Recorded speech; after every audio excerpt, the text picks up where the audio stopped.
Welcome to our channel. Today we how to manage data access with Okta. Quick tutorial step by step clearly. Begin by logging into your Okta account. Once you're logged in, navigate to the admin dashboard. From the dashboard, locate the security tab in the main menu. Click on API to access the API settings. In the API section, look for Authorization Servers. Select the authorization server you want to configure. Next, click on the Access Policies tab. Here, you can create a new access policy by clicking on the Add Access Policy button. Provide a name for your policy and a brief description. Now, determine the conditions for your access policy.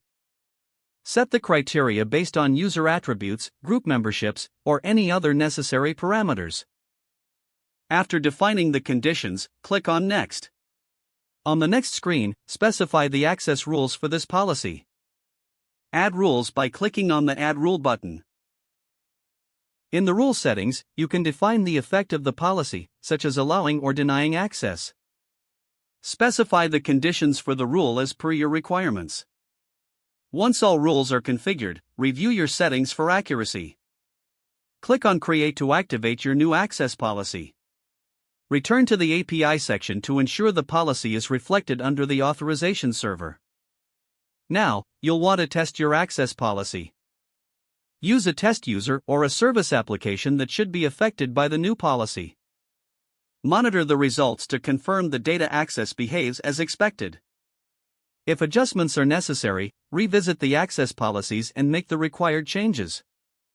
Finally, document your configuration for future reference. You have now successfully managed data access with Okta. If the page does not load, refresh the browser or try again in a private or incognito window. Make sure you are using the correct email address, then retype it carefully to avoid small typos. If your password is not accepted, use the reset option and create a new strong password you can remember.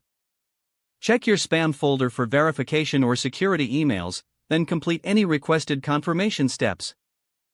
Enable two-factor authentication if available to improve account security and reduce unauthorized access risk.